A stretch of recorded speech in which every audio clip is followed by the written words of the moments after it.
আসসালামু আলাইকুম রহমতুল্লাহি ওয়া আমি চলে আসলাম ওয়াহিদ মুন্সি আবার নতুন একটি ব্লগে। চলে আসলাম আমার সেই পুরনো দিনে, যেখানে আমার স্মৃতিগুলো জড়িয়ে আছে, হাজারো স্মৃতি। সেই স্মৃতিগুলো নিয়ে আজকের এই ভিডিওটা তুলে ধরেছি।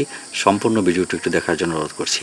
চলে আসলাম যেখানে, সেই জায়গাটা হচ্ছে আমার প্রাণের বিদ্যালয়, কচুয়া প্রাণকেন্দ্র হযরত শাহনবাজ উচ্চ বিদ্যালয়, যেখানে আমার স্মৃতিগুলো জড়িয়ে আছে, হাজারো স্মৃতি। এ হচ্ছে আমার খেলার মাঠ, যেখানে আমাদের স্মৃতিগুলো জড়িয়ে আছে অসংখ্য। বিশেষ করে স্কুলের ছুটির সময় কিংবা খেলার সময় এখানে ছুটে চলতাম, এই প্রান্ত থেকে ওই প্রান্ত দৌড়াতাম। স্কুলের অনেকগুলো স্মৃতি, যে স্মৃতিগুলো আমাদেরকে অনেকটা সময় বিচলিত করে, অনেকটা কাঁদায়। বিশেষ করে অনেকটা মনে পড়লে অনেক স্মৃতি মনে পড়ে, অসংখ্য বন্ধুবান্ধবের সাথে পরিচিত আড্ডা, এই স্কুলের সাথে এখানে জড়িয়ে আছে আমার অসংখ্য কিছু স্মৃতি, যে স্মৃতিগুলো আজও আমাদের মনে পড়ে দেয়। বিশেষ করে ছুটির সময় এই জায়গাটাতে আমরা বিশেষ করে মিস করতাম, শহীদ মিনারের কিনারায় অনেকটা সময়। স্কুলে আসার মুহূর্তেই কে কখন প্রথম বেঞ্চে বসবে, কে কখন কোথায় বসবে, এই নিয়ে ছিল অনেকটাই তর্ক বিতর্ক।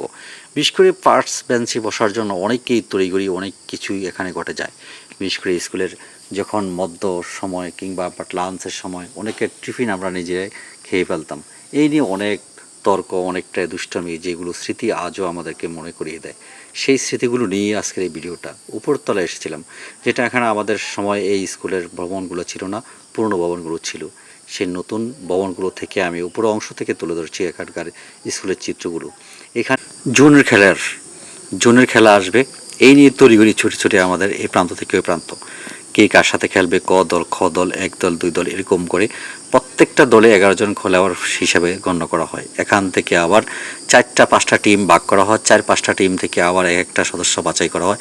এখান থেকে আবার 2টি টিম বাছাই করা হয়, 2টি টিম বাছাই করার পর এখান থেকে আবার মাত্র 11 জন সদস্য বাছাই করা হয়। 11 জন সদস্য নিয়ে জাতীয় একটি টিম তৈরি করা হয়, প্রত্যেকটা স্কুলে একই নিয়মে। ঠিক সেই সময়গুলোতে এতটাই মিস করি, কারণ এই সময়টাতে প্রচণ্ড বৃষ্টি থাকে আর স্কুল খোলা থাকে। এই সময় মাঠে খেলাধুলা হয়। বিশেষ করে জুনের খেলা যারা অংশগ্রহণ করবে তারা খেলার জন্য প্রস্তুতি গ্রহণ করে বিভিন্ন আইটেমের বিভিন্ন পোশাক এবং বিভিন্ন আপনার বুট ব্যবহার করে থাকে যারা খেলার জন্য।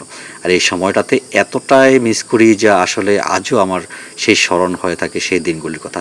অর্থাৎ শাহনবাজ উচ্চ বিদ্যালয়ে যারা এই ভিডিওটি দেখবেন, আমার সকল প্রিয় ভাই বন্ধুগণ, আপনারা অবশ্যই ভিডিওটি শেয়ার করে দেবেন। প্রাণের বিদ্যালয়, এই বিদ্যালয়ে যেখানে স্মৃতিগুলো জড়িয়ে আছে, আপনাদের আমাদের সকলের অনেক স্মৃতি এখানে জড়িয়ে আছে।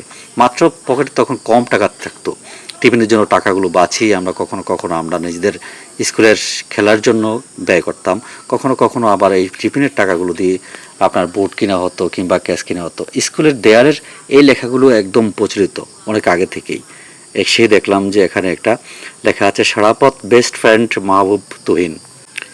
আর একটু তাকালে দেখা যাচ্ছে, আমি আসি, আমি হারিয়ে যায় হারিস, মানে সে বোঝাচ্ছে যে হারিয়ে যায় নাই, এখনও সে আছে। এই স্মৃতিগুলো কিন্তু অনেকটাই আমাদেরকে কাঁদায়, কারণ আমরা এগুলো একসময় লিখতাম এবং বিভিন্ন দেয়ালে দেয়ালে দেখলাম কারো নাম উল্লেখ করে এখানে লেখা থাকে বিভিন্ন কিছু স্মৃতি, যে স্মৃতিগুলো আমাদেরকে কাঁদায়। ভিডিওটি ভালো লাগলে অবশ্যই শেয়ার করে অন্যকে দেখা শুরু করে দেবেন। আসসালামু আলাইকুম রহমতুল্লাহ।